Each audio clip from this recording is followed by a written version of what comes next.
Bien appelé journaliste intelligent. Tina Beni, Tina Kolwezi, l'émission est suivie, en tout cas, félicitations. La qualité était, Yozali l'issue à peuple. Au ministre soit armé, au ministre pas l'institution et à pays. Je vous dis la vérité. Même les lobes à cause de la fandi, à ce moment café, qu'ils sachent bien que le café on était après demain. Nauti ko sambe la nzambe, nauti église. Akoko c'est la mutuma kambote. La guerre a volé le sang des innocents dans ce pays. Vous avez dilapidé le compte du trésor Bobini Simbongo et à l'État avec autant de légèreté. Il va interpeller au pays. Il y a une preuve. Alors ça ne valait à rien de remplacer Joseph Kabila. On va comprendre que Kabila a battu la FCC, Batika et Kimia. Comme il a 200 000, après moi j'acclame. Non. Tozoyoka makambo wana yake bango bazosomba kaka mapango ba oya sombi mapango na oya sombi ya minene mikolo nyonso bazoboma bato mikolo donc neti toza na mboka na biso te papa 60 ya pasi ya mawa. Égoïsme. Ils ont travaillé pour eux-mêmes, pour leur famille, mais ils n'ont pas travaillé pour le pays. Navengi bino na limité comme on a ngai Alexis. Tovengi bino na commune ya Matete. Konda bilaka minene.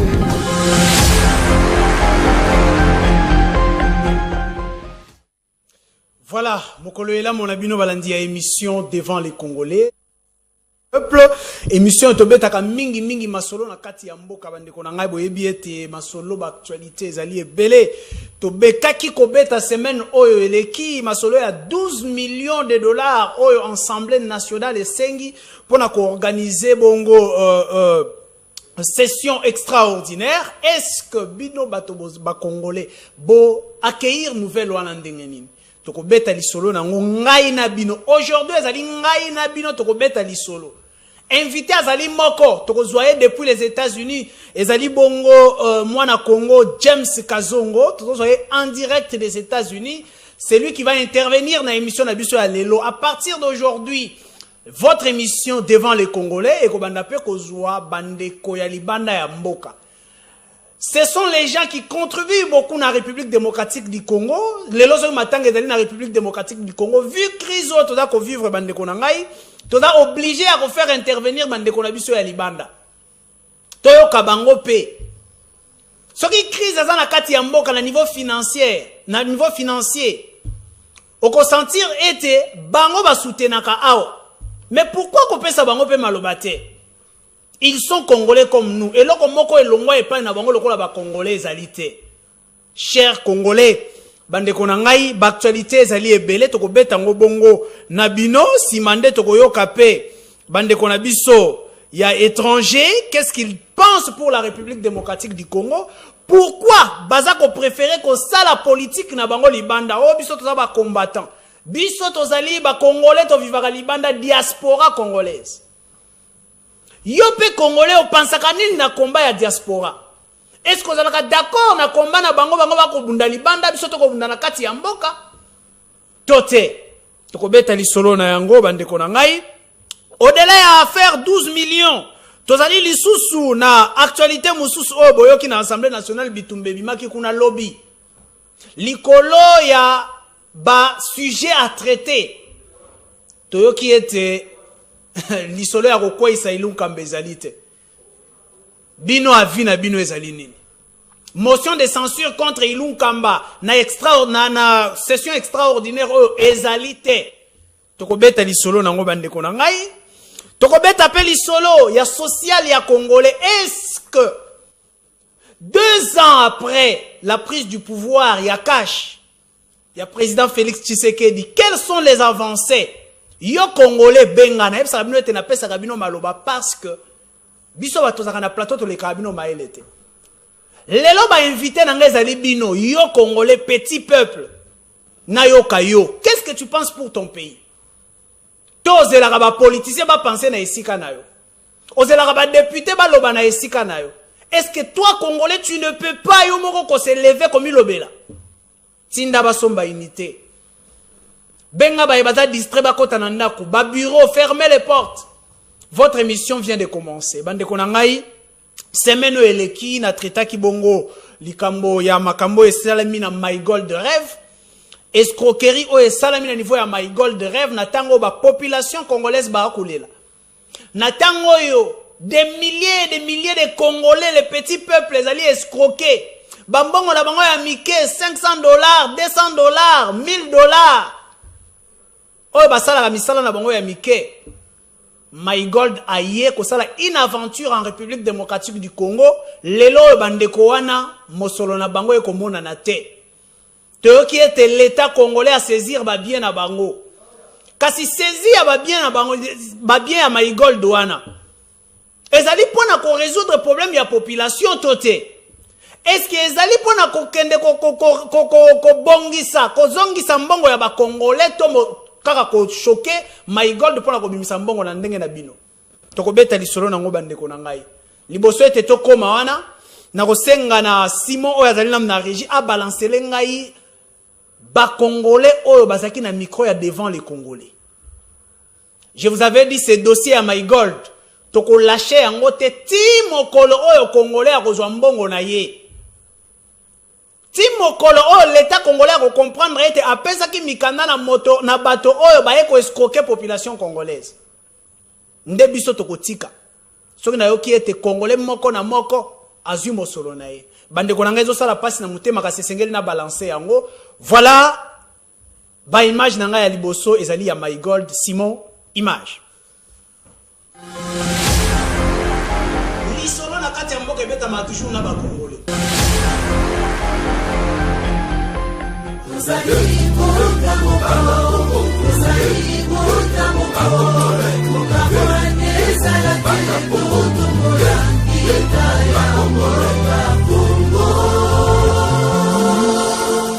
Biso toye awa toza na activité politique te, toza na regroupement politique te, toye awa toza ba victime ya Mygold. Mygold aye ko escroquer biso au nom ya chef de l'État. Alobi que non, eza plateforme moko o eza ko exister na monde entier. Tocha bambongo, soko chembongo bako donc ko komisa batu ba millionnaire quoi. Preuve yangoyo. Preuve la société Mygold. Yangoyo, je crois bako filmer yango. Ngoma yak ameli congolais mbongo. Biakaye ameli Congo ameli congolais mbongo. Tina Mygold azomela ka ba congolais mbongo. Netunga la 22000 preuve ya liboso yango. $22. Ya suka on ekota suna my crypto $10,000. Oye ba preuve nyonso yango na tateke oboy na bona zotamela ba preuve onga na zoki na société. $32,000 baliengai. Papa, yo kela biso maoa. Oyo eza Congo na yo, Congo na biso nyonso. Biso ba Congolais tozolela. Chef de l'État telema eza Congo na yo. Na mboka oyo politicien ayiba mboko ya Congolais, ba escroquaka ete. Mais petit peuple azo luka mboko na bazo. Na bon dina ngana pika na crise te. Mais na komi ko pike ba crise nazo lala te, papa nazo lala te. Oyo nini yango vraiment? Na débrouiller mboko na ngana politique te na nini te. Na zwi mboko na ngana baba kamuna ngana zo sala vraiment ba yo zo mboko ngabo. Il y a des preuves. Oh, bah, Congolais, bah, la Kisabino était batika qui mosolo na bango escaba. L'État congolais a fait ça qui va droit na fonctionnement. Bah, mikamba fonctionnement, yemo kwa kangi bango. Donc l'État yemi bango. Identité nationale, numéro na yango wana. Impôt. Numéro ya impôt, donc après ça kana impôt. Numéro na yango pe yango wana. Merci beaucoup. Population a pas réclamer ba droit na été c'est quand déjà mur pour na kozala esclave. Tout ça c'est la posa de nous. C'est pas que ça t'apporte au côté atiki ngai monetika tozalaki na mama na ngai na bana na ngai mama likolo kokanisa makambo ya Mygold mama aza ya kokufa nga natikali nazolala na eglise na bana mokonzi ya mboka alukele biso solution nazosenga na mama mwasi ya mokonzi mama Denise yokele biso mawa toza bana na yo tozolela baye koscroquer biso mbongo ezali ebele toza na se nazange sika kokende sikoyo tozotuna eske makambo nyonso ntango ezoleka mokonzi ya mboka yoki eloko te baministre wana bayoki eloko te badepute oyo bayaka kotia makelele ya polo na chapeau esiko parlement wana bakenda sani epuis soki akende na parlement animbi bapesi ye na suka kobima na parlement $5,000 me ngai nasi nabungisi mbongo na ngai na Mygold na bango Mygold ntango yaki tika makambo ya mbongo wana nakoya kokufa natiaki $40,000 $40,000 na nga wana natekaki nde lupango mobali atika ngai nateki lopango bandeko na minute oyo nazoyeba place nini nakokende te naza libanda na bana siko nga nateke ebota natangisa bana nasomba place mosusu siko na minute oyo nabungisi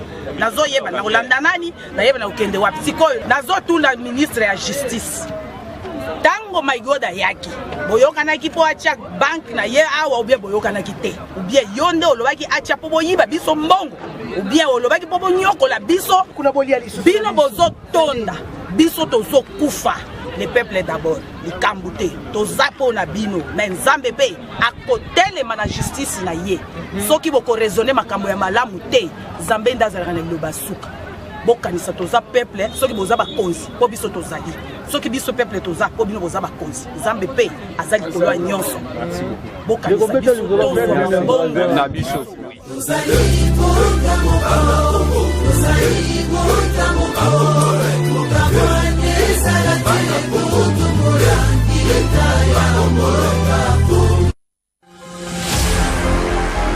lisolo na kati ya mboka ebetama toujours na bakongole. Voilà bandeko na ngai wana ezali bongo ba mama ya My Gold ba papa ya My Gold oyo bakendaki kotika mosolo na bango bandeko na ngai ça fait très mal kasi tokokende pa ya nani na mboka oyo tango population za kolela bakonzi bakanga amatoi. Où sont aujourd'hui les députés nationaux? Oh bayaki lobby bo voter biso tokosala boy bo voter biso tosala boy balobeli ya peuple ba oyo babenga maki lobby apesa atala te. Dès qu'on a aujourd'hui, tant que tu as été beau voter de manière utile. Les lobes voient au besoin qui qu'est-ce que vous faites au niveau de l'Assemblée nationale? Assemblée nationale, il y a un comme il y a 12 millions. Babi Misela Rabino 12 millions à chaque session extraordinaire. Sur un cabali 12 millions par 500 députés. Ça vous donne une affaire, il y a 24 000 $ par député. Sur le bito kendera bongo, to kendera raisonnement ya bongo. Bande konanga toto kende wapi. Chers Congolais, na fongoli téléphone na ngai pona koyoka bino. Qu'est-ce que vous pensez sur votre pays? Nini oyo boko kanisa pona mboka na bino? Est-ce que nous évoluons ou nous régressons? Est-ce que l'homme politique congolais a commis déjà un niveau oyo a koki ko réfléchir comment ko soutenir population na ye? Comment ko booster développement ya mboka na ye? To ezalinde libumu d'abord. C'est très grave. Très très grave. My Gold bandeko ba kolela.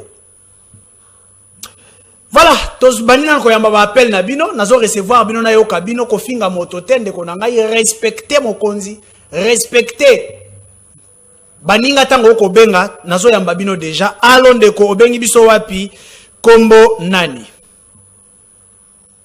Allô? Bonjour. Bonjour papa, obengi biso depuis quelle commune? Obengi depuis commune à Makala, monsieur Vitier. Bon, oui papa. Mon frère, au monde de Congo Oyo, tu connais mon espoir qu'un jour on va Maka. Pour que la façon va continuer à gouverner Mboka Oyo, mon frère. Il y a déjà passé à tout fingi Kabila, Toyi Kabila. Babisuku to ba ko lo ba ke so je gaye lelo et nemi na ngeko ko paka na Kabila pour ndimite na okende paradis mais lelo Kabila notre fille aki mon frère Félix Kaye awa déjà le confirme donc tout so si ma koleka ndenge tango Kabila zalaki mon frère avenir à Congo ti wapi Félix Kaye zalaka bongo ba Kabila ba zalaka badan o ba singa ba 12 millions intérêt un peu de années, là, tout à l'heure, c'est côté image à My God, là. Tout à l'heure, mais au Libi, peuple, on a la recherche qui est en cas, au Libi, souvent, on sait que le qui n'a pas passé. Enfin, il a passé pour la gouvernance, ça va jamais parce que l'élection, il faut que ça va avancer, jamais.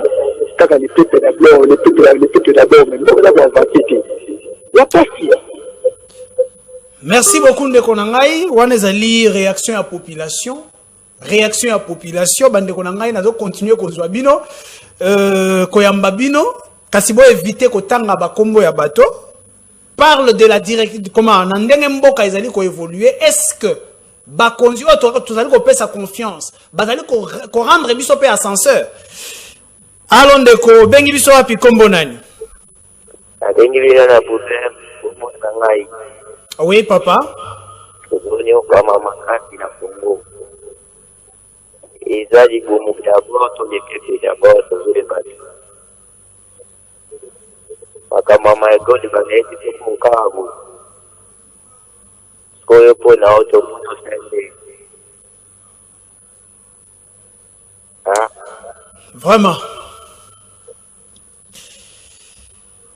Voilà bandeko toza ko continuer oyoki bandeko ndenge ba ko lela se ko lela kasi liboso ete na zongela bino nazo yamba bino lisusu kasi liboso ete na zongela bino na yamba ba appel na bino que vous puissiez parler sur votre pays. La République du Congo n'appartient pas aux politiciens. Na bandela bino yango plusieurs fois, ça appartient na yo peuple souverain. Yo ne opesaka ba député wana bakendaka kosala mosala te kasi ba ko lia mosolo ya l'état. Tomoni contrôle parlementaire mon côté. Tomoni ministre mon côté à quoi il parce que basali contrôle basali motion moko boye quoi ici parce qu'à travailler mabe. Donc pour na bango mboka ko tambola malamu. Allo ndeko bengi biso wapi kombo nani? Allo?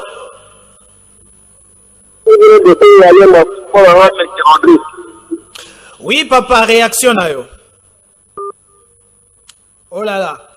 Ndeko akei liboso ete nazongela bino bandeko na ngai, je crois ndeko James Kazongo azali déjà en ligne toto zoye depuis les États-Unis na simana yende to continuer masolo na bino pona ko beta na bino masolo. Je crois je suis de cœur avec Simon à la régie toto zo ndeko James depuis les États-Unis. Je vous ai dit que komi momesano bongo bandeko na biso pe à diaspora peuvent intervenir en direct na émission na biso à travers conférence vidéo.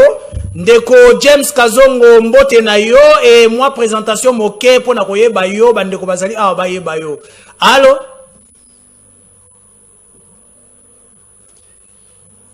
Oh là là, je crois ligne ezali un peu dérangement ezali un peu na niveau ya ligne. Simon meka kozela biso ndeko James Kazongo abanda par une présentation ndeko James Kazongo. Qui est James Kazongo? Expliquez à la population congolaise pour te baye bayo. Bonjour. Pour ceux qui ne me connaissent pas, je m'appelle James Kazongo. Je suis un Congolais de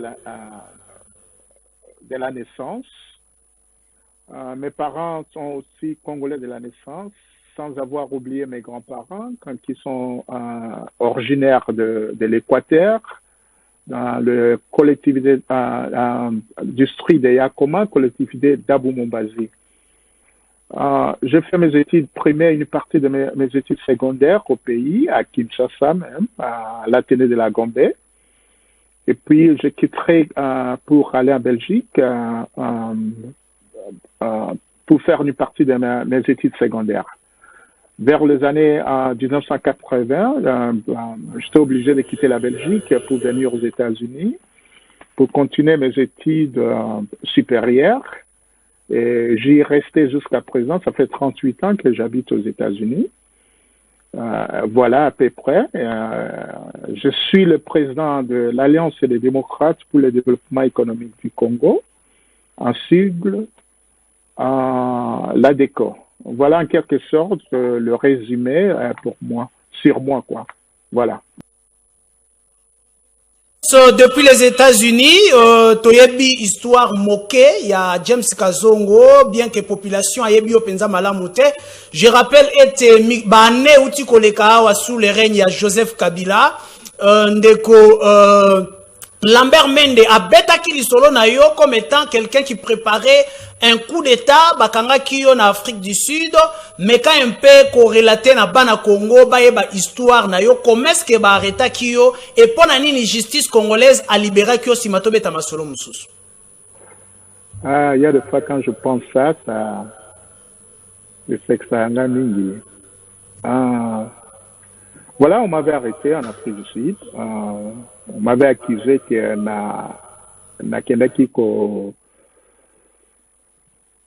j'ai quitté les États-Unis pour l'Afrique du Sud pour recruter les mercenaires et aller renverser le régime despotique de M. Kabila.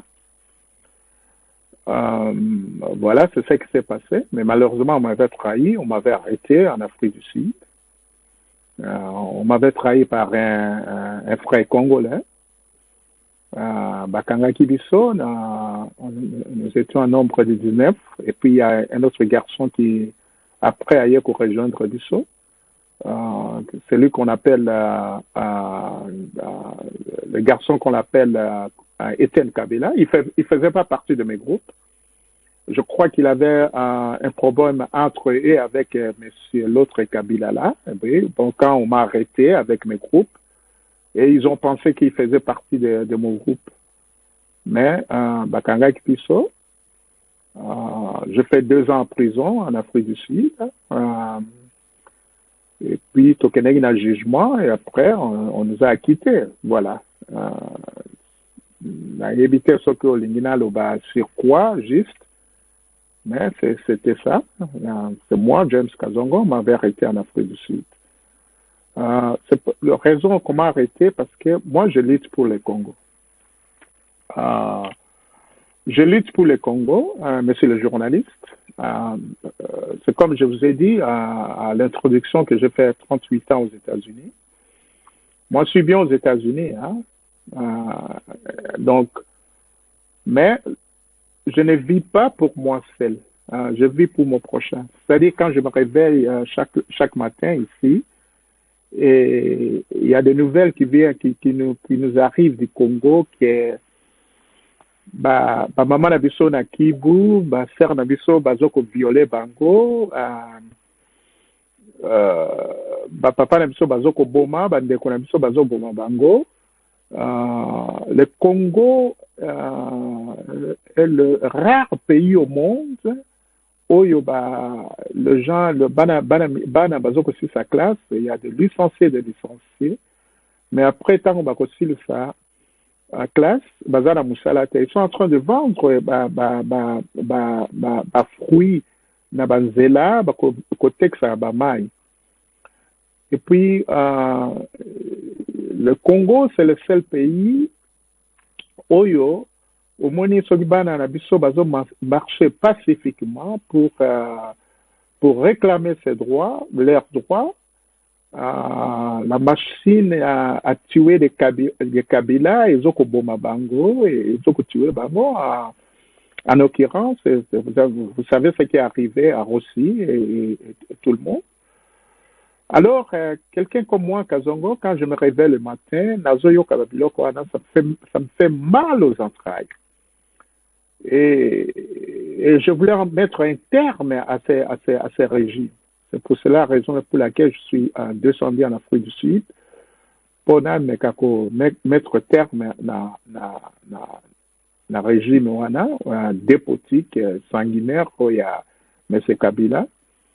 Mais malheureusement, on m'avait arrêté.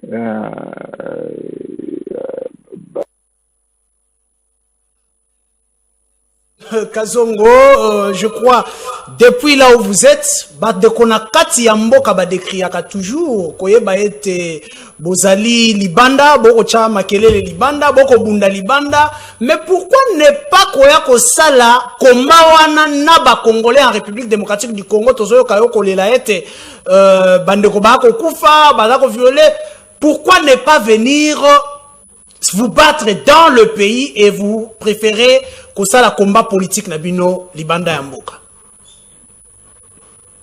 Pourquoi je préfère faire la politique ici au lieu de venir au Congo à partir d'ici, c'est ça. Pourquoi je préfère faire la politique à partir d'ici de venir au Congo? Non, non, c'est pas ça, c'est pas vrai. Je préfère pas faire la politique à partir d'ici. J'ai un parti politique au Congo qui s'appelle ADECO, l'introduction d'Angana Yepsakiyo. C'est comme je dis à l'introduction que j'ai grandi ici, na Panda Awa. Mais le Congo, c'est mon amour. C'est mon amour. Je lutte pour le Congo chaque jour quand je me réveille. Et puis, fin de fin, je rentrerai au Congo pour faire la politique. Mais quel genre de la politique je vais faire au Congo? C'est pas la politique. On a comme que nos leaders ont commencé à 1960 jusqu'à présent. Tu vois, vais vous dire une chose. La politique, ça ne se fait pas seulement par l'intelligence, mais aussi le cœur. OK? Et ça, il faut en acquérir, il y a que ça la politique. Parce que regarde un peu, regardez la situation du Congo. Vous avez des docteurs, des professeurs, des éminents. Parce qu'un jour, je regardais votre émission, mais c'est le journaliste, il y a un Congolais qui est passé là qui disait que nous avons des docteurs, des éminents professeurs et compagnie, tout ça là. Mais, dis-moi un peu, ça fait des décennies que ces éminents professeurs et compagnie, tout ça là, Bazaliwana. Est-ce qu'il y a eu de changement au Congo? Il n'y en a pas, parce que ces gens-là, ils viennent dans la politique pour une raison personnelle, pour sa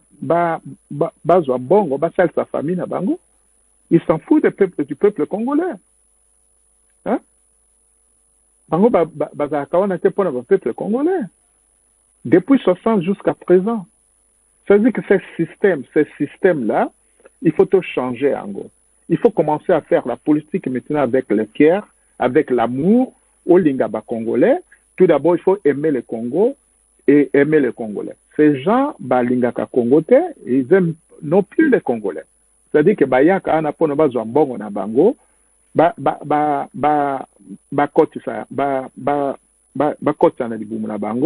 c'est tout. Et pour Nabango, c'est tout ce qui compte. Bakokipe binotaire. Hein? Je vous dis au moment que je vous dis que tout de suite là, je crois que Batumsuma na Kinshasa na ba oyo balia kite banatongo te pourquoi? Sikoyo politique quoi na ba leader o bazana Congo basala kadiri pona bango. Comment député au bazana Congo basala kadiri pona bango. Je vais vous dire une chose hein, qui est passée il y a 2 semaines parce que j'ai perdu mon grand frère au Congo. On venait de l'enterrer le mois de décembre 2016. Mois de décembre 2020. Tant Bakunda qui est, j'ai remarqué quelque chose. Oyoke, au lieu de député Nabisoba Kendaka na parlement, stipuler la loi, Oyokoko Salsa Congolais, ils ne font pas ça. Ils sont là pour des Bumuna Bango. Des sénateurs au Congo. Pourquoi on a besoin de sénateurs au Congo? Moussala na Bango nini. Bon, revenons une fois sur ce que je venais de dire. C'est mon grand frère. J'ai perdu mon grand frère le mois passé na Kinshasa. On devait l'enterrer. C'est-à-dire que j'ai remarqué une chose, que le gouvernement congolais ne respecte pas le mort, mort Nabiso. Et pourtant, tango, ozoko kende, ozi na place moko administrative, officiellement, aux présidents, sénateurs, députés, tout ce monde-là, gouverneurs, aux Alouana pona bien yaba congolais. Bien congolais, c'est-à-dire que depuis la naissance jusqu'à la mort. Bon, mon frère Tango Akoufi, j'ai remarqué qu'une chose au Congo. Ok, on s'en fout de mort Nabiso. On ne respecte pas. Aux États-Unis, ce qu'on a Tambola, au Congo, le cimetière Moko Batonga en 1420. Mais le cimetière on est très propre. Très propre. Batubazo Kendekuna, Kotia Bafleur. J'ai remarqué une chose au Congo qui est je crois même pas qu'il y a un cimetière, il y a un gouvernement au point d'un Congolais à Koufiba Kundaye. Je ne crois pas. Ça fait longtemps que Nakomaki, Nakosa, n'a tort. Mais il y a quelque chose que j'ai remarqué qui m'a fait plus du mal au cœur, que Batou, il y a des individus où il y a un terrain, commencer à business, commencer à cimetière, si vous avez un koufi, il y a $4,000, $5,000. Dis-moi un peu, monsieur le journaliste, est-ce que tout Congolais, sont capables de foutre $4,000, $5,000 pour un cimetière, batoloka bakimbuta bazana bacimetière na bango. Et encore ces gens-là, je crois pas que bafutaka taxe. Si moi Kazongo était là, le président du Congo, si j'étais là, je travaille pour le Congo, cimetière il faut aller à l'État. C'est l'État de Moutazana cimetière pas kunda Congolais ou à Koufi. L'État doit prendre charge à Congolais depuis sa naissance jusqu'à sa mort. Hein? Batouana somba terrain komisa ngo nini cimetière parce que ça business. Je me demande ce qui futaka taxe. Mais la nyonso wana pe quel est le but réel parce que vous critiquez beaucoup mais quel est le but réel il y a combat na bino depuis les États-Unis bozali banda ya mboka mais quel est le but il y a combat na bino c'est pour aboutir à quoi les États-Unis et je continue toujours à lutter pour la Congo pour le Congo pour la démocratie et kota na mboka pour moi na nyonso Congo à réjouir na mboka wana pour fierté zonga na ba congolais nyonso bazan à l'étranger. Monsieur le journaliste, regarde très bien, le Congo est je dirais même que c'est le pays le plus riche du monde. Ce qui total va sous-sol dans l'histoire. Nous avons 24 milliards, il y a recherche minéraire, il y a réserve. Ce côté il y a ONU sur le Human Development. Le Congo est le pays le plus pauvre du monde. Et moi qui est ici, ce qui n'a pas l'air et peut Kanda. Alors je me demande, bino bateau bazana kati, les politiciens bazakana Congo wana. Ce qui bakanisaka nini. Voilà. Alors, il faut, pour le Congo, je continuerai toujours à lutter, quoi. Voilà. Bien, Deko James, kasi lelo, qu'est-ce que vous reprochez na ba autorité congolaise, qu'est-ce que vous reprochez na ba gouvernant la République démocratique du Congo? Résultat, moko et bimakate. Résultat, bazana okaka la pauvreté, misère, famine, tuerie, viol partout au Congo. Alors, il nous faut une nouvelle classe politique au Congo pour tout changer le Coran. Voilà. Vraiment, si je parle sur ça, je n'ai émotion du colonel. Il y a une nouvelle classe politique, mais aujourd'hui, je dirais, vous avez beaucoup critiqué Joseph Kabila pendant beaucoup d'années. Il est parti. Nous avons aujourd'hui Félix Tshisekedi, le président de la République qui est venu. Est-ce que vous ne pensez pas que vous devez revenir travailler avec votre frère ou la travailler avec le lobby na opposition, les lois azali na pouvoir pour na kosunga mboka ekende liboso? Bon, James Kazongo, le projet de James Kazongo, c'est simple. Je compte bientôt rentrer à Kinshasa, venir à Kinshasa pour faire une conférence na ba membre nyonso ya DECO partout na Kinshasa na ba o bazana intérêt ya Congo. C'est-à-dire que je vais tolingito. Tu vois, la DECO a été notarisée, donc on avait le droit de faire les activités politiques. Mais pendant le régime de Kabila, chaque fois que je voulais enregistrer ça au ministère de l'Intérieur, parce que je suis jusqu'à présent l'ennemi juré de M. Kabila. Ça me fait mal qu'il est toujours à Nambo Cannabiso. Mais je viendrai à Kinshasa pour enregistrer la DECO et puis on va voir ndengeni tokoki ko avancer quoi. Si le régime il y a Félix m'a contacté Bissot pour donner des idées pour le pays, ouais, nous sommes d'accord. Mais non, franchement, je préfère encore qu'il y a un nouveau visage ou bien une nouvelle classe politique dans le Congo. Voilà, une nouvelle classe politique en République démocratique du Congo. Vous avez critiqué beaucoup gestion et la République démocratique du Congo. Vous demandez, vous avez déploré violence, ainsi de suite. Vous avez parlé de Joseph Kabila, ainsi de suite. Donc nous allons essayer d'approfondir ça prochainement. Je sais que c'est la première fois, mais pas la dernière. Merci beaucoup pour votre disponibilité, Monsieur James. Merci beaucoup. Merci pour le temps que vous m'avez accordé. Et je remercie tout le monde au Balandibiso. Je remercie aussi le membre de l'ADECO.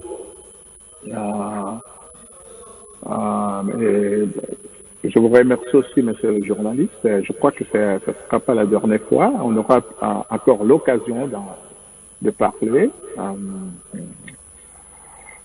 Mais que Dieu vous bénisse et que Dieu bénisse la République démocratique du Congo. Bye. Merci beaucoup. Ça, c'était depuis les États-Unis, Monsieur James Kazongo, qui est le président du parti politique ADECO, ou Alliance, je crois, bon, c'est quelque chose de pareil. Nous aurons de plus amples détails sur l'ADECO, les fonctionnements, le siège et autres. C'est une première en République démocratique du Congo, une émission qui reçoit en direct la diaspora. Oyo ezala bino bato bozali na France, ezala bino bato diaspora à Londres, diaspora États-Unis, partout. Je vous reçois maintenant pour parler de la République démocratique du Congo, comme je donne la parole à tous les Congolais. Bande konanga tozongi na plateau, je crois téléphone nanga efongwami boyoki ndeko James Koloba. Est-ce qu'il a raison sur la gestion de la République démocratique du Congo? Est-ce qu'il a raison? Nayoki a cité Marambo Ebele, na Marambo ba cimetière. République démocratique du Congo est comme un cimetière, il y a l'État presque exact. Kasi ozo kaete bakonzi bako sala ba cimetière wana soko keko kunda moto.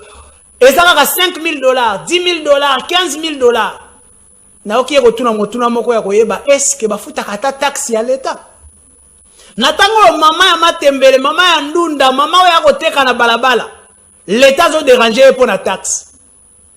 Est-ce que bakonzio bazana ba activité wana bafuta kapé taxe? Si ma ya kofuta taxe, okoyoka ete Assemblée nationale esengi $12 millions. 12 millions wana ezo uta wapi? Ezo uta kaka na taxe ya petit peuple. Yango na pesa la bino maloba bomi lobela bino moko bande ko na ngai liboso ete to na zongela bino simo meka ko zongela ngai sous extrait ya bande ko ya My Gold poete bande ko na zongela bande ko na ngai na yamba bango lisusu simo image lisolo na kati ya mboka beta matushu na ba Congolais Yangoyo préféré la société My Gold Yangoyo je crois bako filmer yango Ngoma yak ameli Congolais mbongo. Biaka ye ameli Congolais mbongo. Tina My Gold azomela ka ba Congolais mbongo. Netinga la 22,000 preuve ali bosso yango. $22,000. Ya suka on ekota suna my crypto $10,000. Oye ba preuve nyonso yango na tateke o boy na bona zotala ba preuve onga na zoki na société. $32,000 balienga. Papa, yo kela biso maoa. Oyo eza Congo na yo, Congo na biso nyonso. Biso ba Congolais tozolela. Chef de l'État telema eza Congo na yo. Na mboka oyo politicien ayibaka mboko ya Congolais, ba escroka kaete. Mais petit peuple azo luka mboko na ye bazo. Na bon fina ngala pika ba crise te. Mais na komi ko pika ba crise nazo lala te, papa nazo lala te. Oyo nini yango vraiment? Na devrait mboko na ngala politique te na nini te. Na zwi mboko na ngala baba kam na ngala zo sala vraiment ba yo zo mboko boy. Il y a des preuves. Oh, bah, Congolais, bah, d'aller quoi? La Kisabino était batika qui mosolo na bango escabé.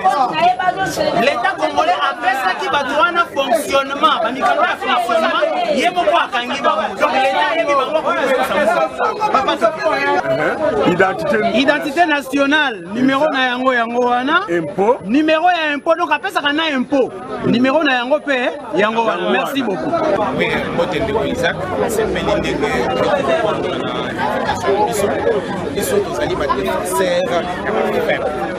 alors qui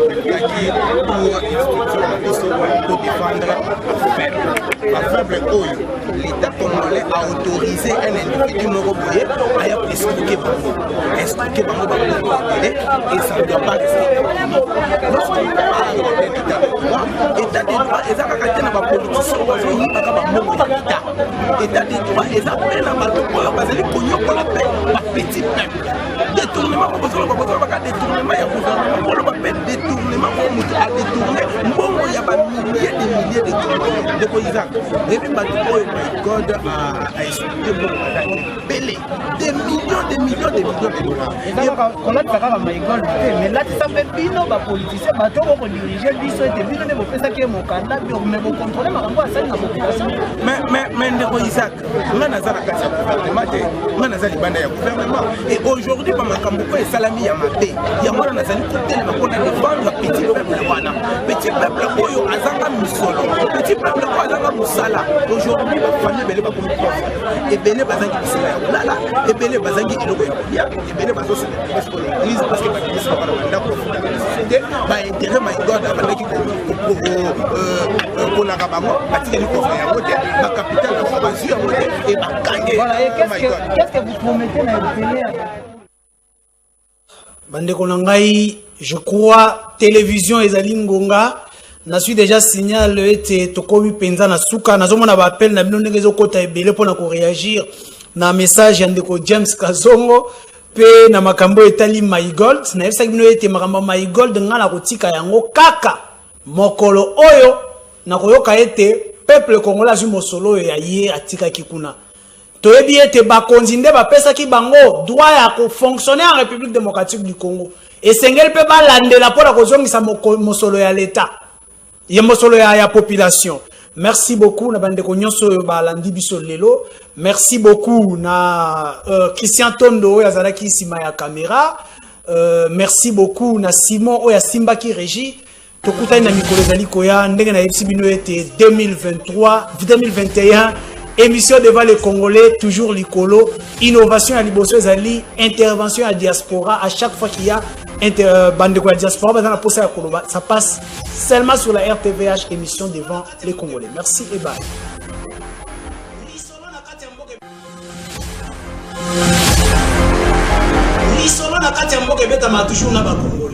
Isaac Mutombo, j'aime bien t'appeler journaliste intelligent. Tina Beni, Tina Kolwezi, l'émission est suivie, en tout cas félicitations. Nakanisi était Yozali l'issue à peuple. Au ministre soit armé, au ministre pas l'institution, il y a pays. Je vous dis la vérité. Même les lobes à cause de la fandi, à sommer le café, qu'ils sachent bien.